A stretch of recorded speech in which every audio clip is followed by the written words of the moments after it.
دریا سندھ کی عظیم تہذیب، موریہ سلطنت، اموی خلافت، عباسی خلافت، غزنوی امپائر، غوری سلطنت، دلی سلطنت، مغل امپائر، درانی سلطنت، سکھ امپائر، برٹش راج اور اس کے بعد پاکستان۔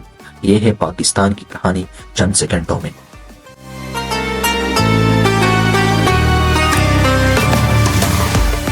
لیکن ان تمام سلطنتوں میں ایک ہی چیز مشترک تھی، اور وہ ہے دولت اور سکے کی اہمیت،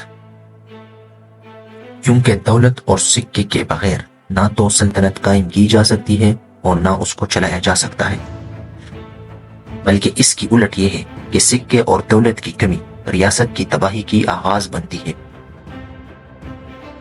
پاکستان کی قیام کی کہانی تو بہت دلچسپ ہے، لیکن اس سے بھی دلچسپ پاکستان کی ڈوبتی اور ابھرتی ہوئی معاشی کشتی کی ہے۔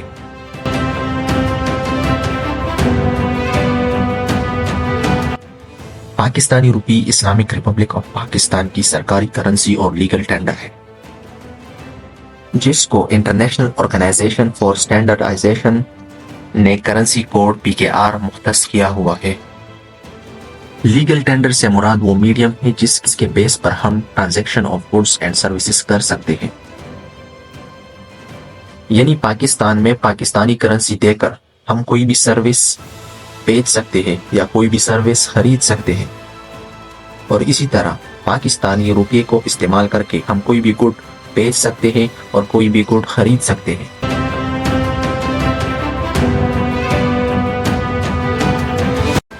پاکستان میں پاکستانی کرنسی کی اجرا اسٹیٹ بینک آف پاکستان سنبھالتی ہے، جس کو 1948 میں حکومت پاکستان اور اس وقت گورنر جنرل قائد اعظم محمد علی جناح نے پاکستان کے مانیٹری سسٹم کو سنبھالنے کے لیے بنایا گیا تھا۔ لیکن پاکستانی کرنسی کی شروعات ایسے نہیں ہوئی تھی۔ پاکستانی کرنسی کو reserve bank of India print کر کے اس پر گورنمنٹ آف پاکستان لکھ کر پاکستان میں بھیج دیتی تھی، اور وہی کرنسی پھر پاکستان میں استعمال ہوتی رہتی تھی۔ ریزرو بینک آف انڈیا کو 1 اپریل 1935 کو اسٹیبلش کیا گیا تھا، تاکہ پہلے جنگ عظیم کی وجہ سے موجود معاشی مشکلات کا حل نکالا جا سکے۔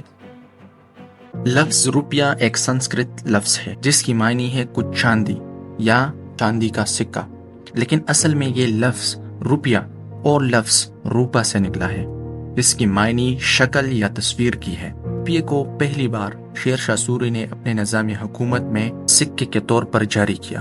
آپ کے معلومات کے لیے بتائیں، شیر شاہ سوری نے 1540 سے 1545 تک حکومت کی۔ انہوں نے جنگ و جدل کر کے مغلوں سے حکومت چھینی تھی، لیکن 5 سال بعد مغل شہنشاہ ہمایوں خان نے دوبارہ حکومت حاصل کر لی۔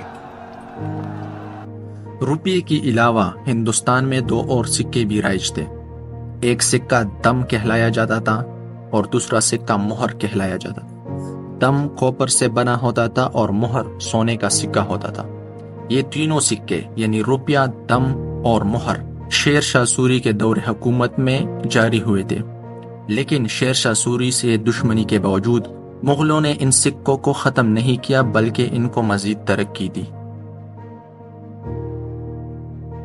ہماری ویڈیو میں دم اور مہر کا ذکر نہیں کیا جائے گا۔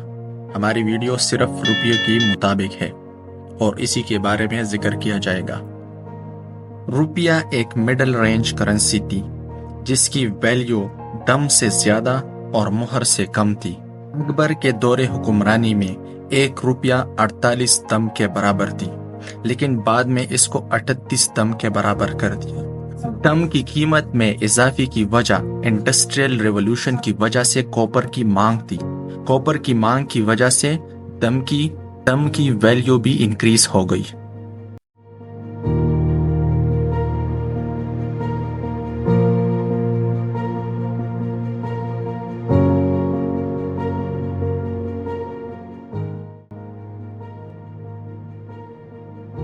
آپ لوگ یہ ذہن نشین کر لے کہ روپیہ سلور یعنی چاندی کی سکہ ہوتا تھا اور دم کوپر کا یعنی تانبے کا سکہ ہوتا تھا۔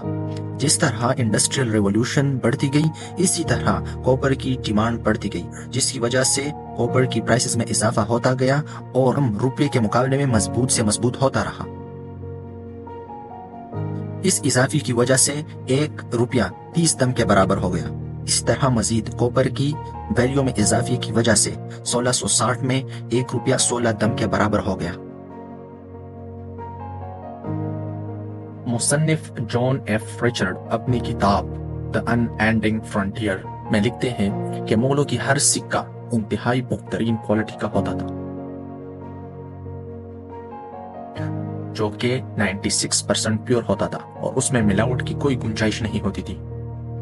انڈیا میں سونے اور چاندی کے ذخائر موجود ہونے کے باوجود بھی مغل حکومت ان کو نکال نہیں پاتی تھی ٹیکنالوجی کی کمی کی وجہ سے۔ اسی لیے مغل حکمران یعنی انڈین سرکار ہندوستان کے ایگریکلچر پروڈکٹ ایکسپورٹ کر کے سونا اور چاندی امپورٹ کرتے تھے۔ اس میں 80% چاندی ہوتی تھی اور وہی چاندی، سونا اور تانبا سکوں کو بنانے کے لیے استعمال کیا جاتا تھا۔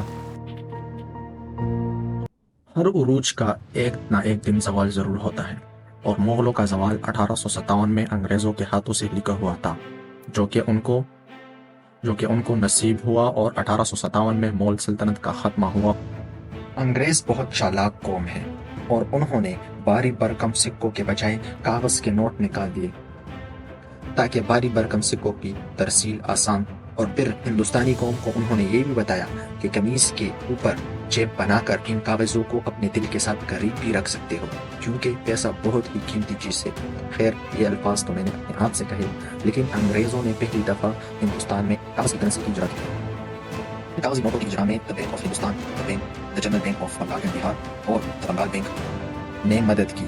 یہاں پر ایک اور بات آپ کے ذہن نشین کر دے کہ انگریز 1857 تک ایک منظم حکومت نہیں تھی، بلکہ ایک کمپنی تھی جو کہ تجارت کے لیے ان کاغذی نوٹوں کو جاری کرتی تھی تاکہ تجارت میں آسانی ہو اور ان سکوں کو ایک جگہ سے دوسری جگہ لے جانے میں آسانی ہو۔ 1935 میں ریزرو بینک آف انڈیا کا قیام ہوا تاکہ جنگ عظیم اول سے پیدا ہوئی بگڑتی صورتحال اور معاشی تباہی کو سہارا دیا جا سکے اور انڈیا کو معاشی لحاظ سے مضبوط کیا جا سکے۔